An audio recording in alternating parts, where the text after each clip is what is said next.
भगवान के जन्म के क्या क्या कारण हैं,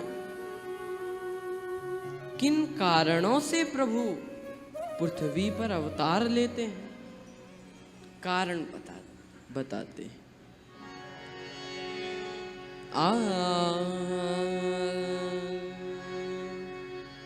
जब जब हो ये धर्म के हानि, जब जब हो ये धर्म हानि, जब जब हो ये धर्म की हानि, जब जब हो ये धर्म के हानि, जब जब हो ये धर्म के बाढ़हि असुर अधम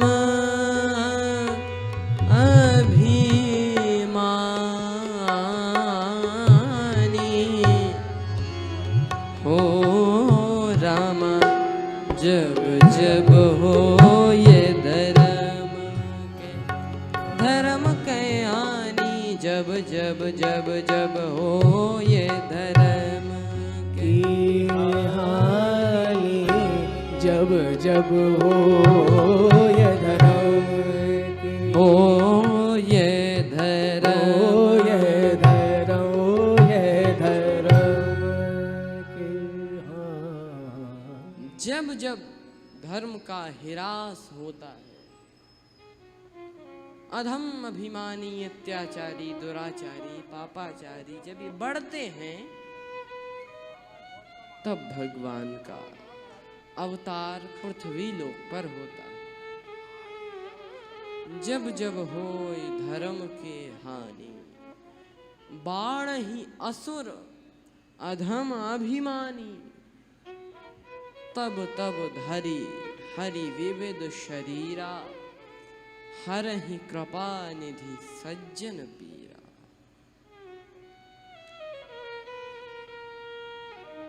यही बात महाभारत में भी कही गई।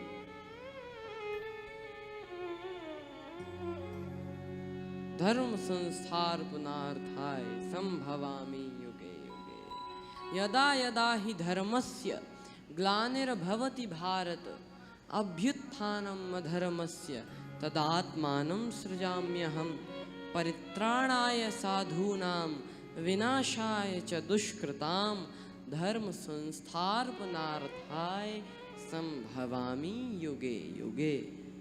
भगवान पृथ्वी पर अवतार लेते हैं।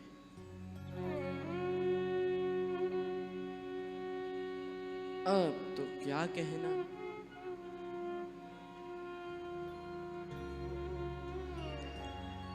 कारण बताते हैं कि बहुत से कारणों के कारण भी भगवान का जन्म होता है।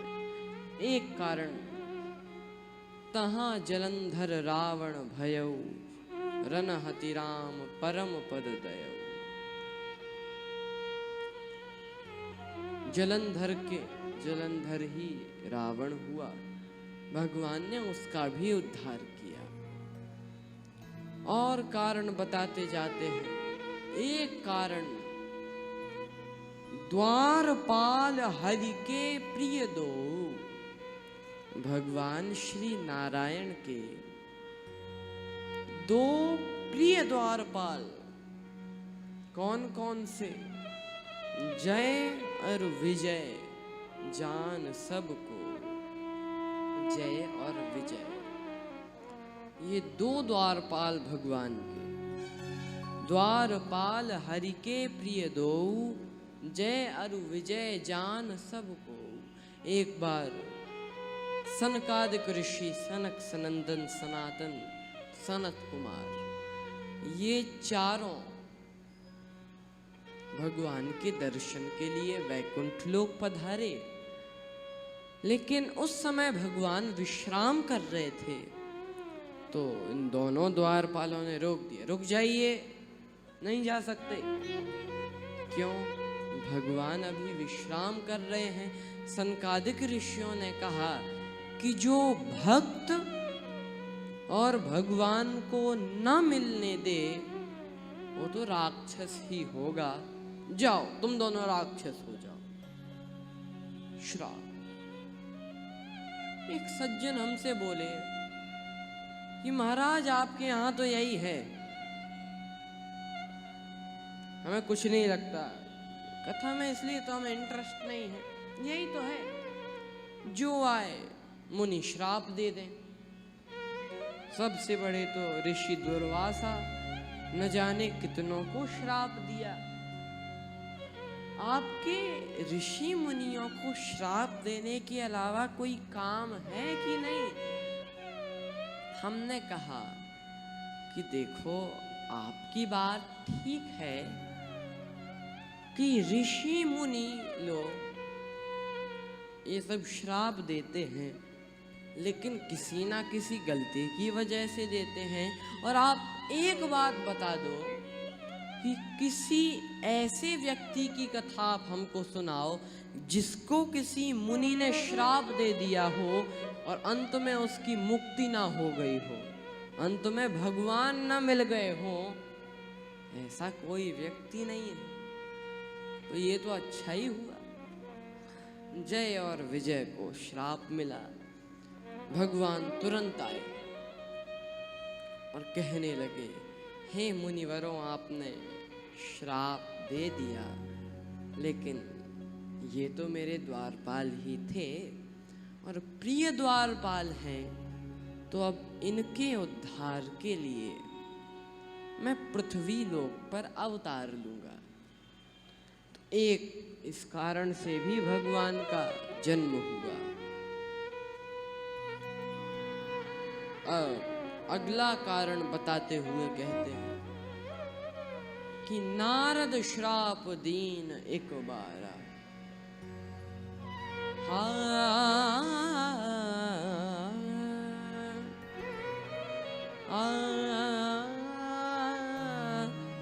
नारद श्राप दीन एक बारा। नारद श्राप दिए एक बारा।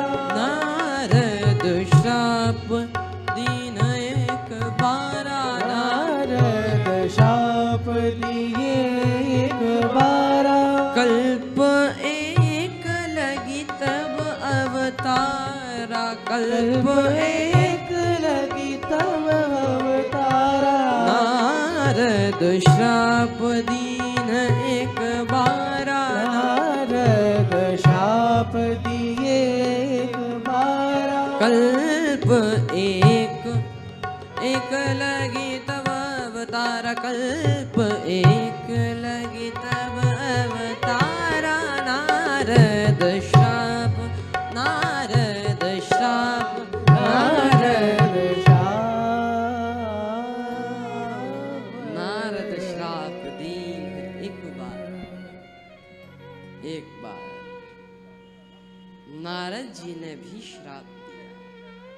नारद श्राप दीन एक बारा। कल्प एक लगी तब अवतारा। नारद जी ने भी एक बार श्राप दिया, उस कारण से भी भगवान का जन्म हुआ। ये बात शंकर जी बोल ही रहे थे तभी, अभी तो जैसे आप सब भी कथा सुनते हो, कुछ लोगों को छोड़कर बाकी सब लोग आधे नींद में ही होते हैं। तो पार्वती जी जो बाकी सब चरित्र ऐसे सुन रही थी, ऐसे सुनने लगी। ये बात सुनते ही मन में लगा नारद श्राप दीन एक बारा। चूंकि जो नारद जी हैं पार्वती जी के गुरुदेव हैं, तो पार्वती जी ने सोचा कि हमारे गुरुदेव ने श्राप दिया। पूछा, और यहां पर कितना सुंदर शब्द है गिरिजा। पार्वती जी का नाम है गिरिजा। गिरिजा मतलब पर्वत तनया, पहाड़ की बेटी, पहाड़ की पुत्री। इसका अर्थ क्या? कहा जैसे पहाड़ अपनी जगह से नहीं हिलता, अविचल है, इसी तरह से माता पार्वती की गुरुदेव के प्रति श्रद्धा भी अविचल है।